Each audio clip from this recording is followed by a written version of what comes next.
जो जवान पुट जो सजरन ते लाशो पुॼायो हुसैना अकबर जी मैयत ज़ख़्मी हालत में खणी में ॾोके आयो हुसैना अकबर जी मैयत ज़ख़्मी हालत में खणी में ॾोके आयो हुसैना अकबर जी मैयत ज़ख़्मी हालत में खणी में ॾोके आयो हुसैना खेमे में थी वियो बहराम ॾाढो अकबर जो जॾहिं आयो लाशो खेमे में थी वियो बहराम ॾाढो अकबर जो जॾहिं आयो लाशो ना होश रहियो मावन पुफिन खे ना होश रहियो मावन पुफिन खे जॾहिं ज़ख़्मी सीनो ॾेखारियो हुसैना अकबर जी मैयत ज़ख़्मी हालत में खणी में ॾोके आयो हुसैना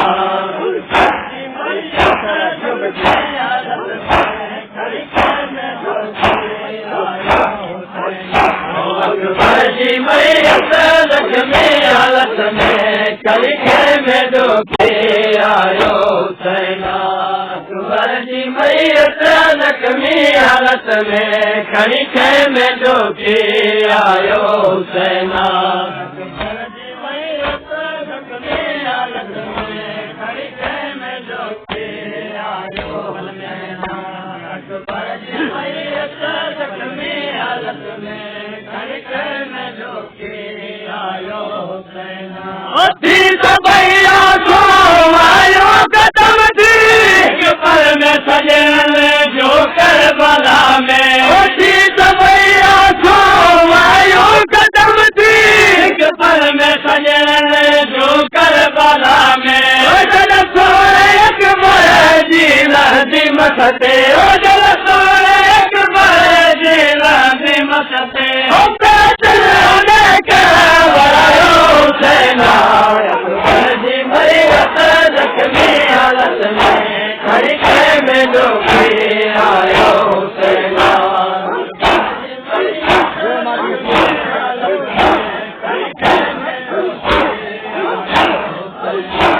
अकबर जी मैयत ज़ख़्मी हालत में खणी में ॾोके आयो हुसैना अकबर जी मैयत ज़ख़्मी हालत में खणी में ॾोके आयो हुसैना अकबर जी मैयत ज़ख़्मी हालत में खणी में ॾोके आयो हुसैना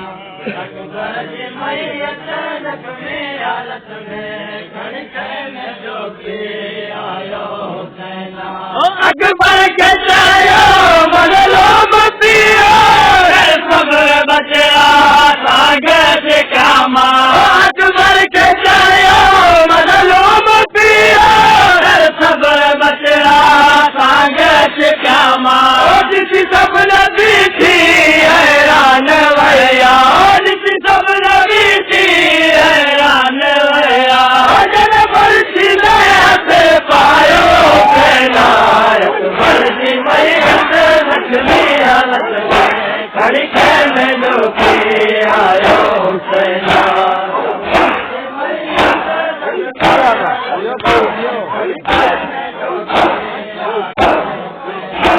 अकबर जी मैयत ज़ख़्मी हालत में खणी में ॾोके आयो हुसैना अकबर जी मैयत ज़ख़्मी हालत में खणी में ॾोके आयो हुसैना अकबर जी मैयत ज़ख़्मी हालत में खणी में ॾोके आयो हुसैना अकबर जी मैयत ज़ख़्मी हालत में खणी में ॾोके आयो हुसैना अकबर के चायो बदलो पियो सब्र बचड़ा सागे से कामा अकबर के चायो बदलो पियो सब्र बचड़ा सागे से कामा जिसी सपन भी थी हैरान भैया जिसी सपन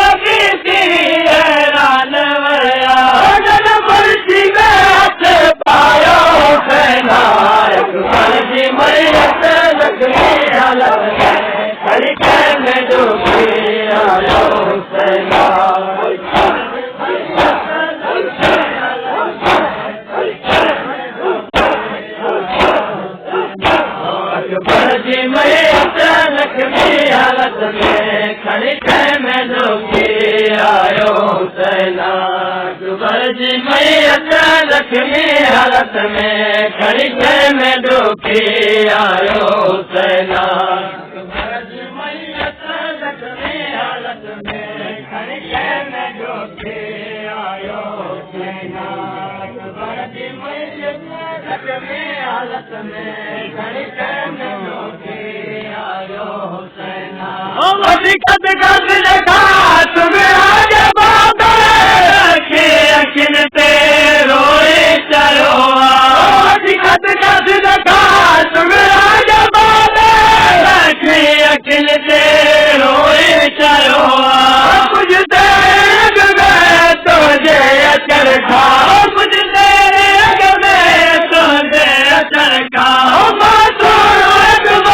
को आयो हुसैना अकबर जी मैयत जख्मी हालत में खड़ी खे में दुखी आयो हुसैना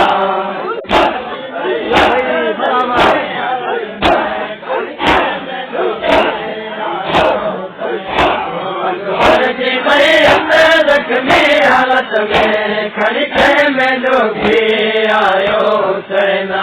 अकबर जी मैयत जख्मी हालत में खड़ी खे में दुखी आयो हुसैना अकबर जी मैयत जख्मी हालत में खड़ी खे में दुखी आयो हुसैना अकबर जी मैयत जख्मी हालत में खड़ी खे में दुखी आयो हुसैना मुख चार पाए मिटियो मते में लाश माता बेगल हो मातम मुख चार पाए मिटियो मते में लाश माता बेगल हो मातम मोद कर आखेरे वारे मोद कर आखेरे वारे कुछ जी मैयत ते घुरायो हुसैना अकबर जी मैयत जख्मी हालत में खड़ी खे में दुखी आयो हुसैना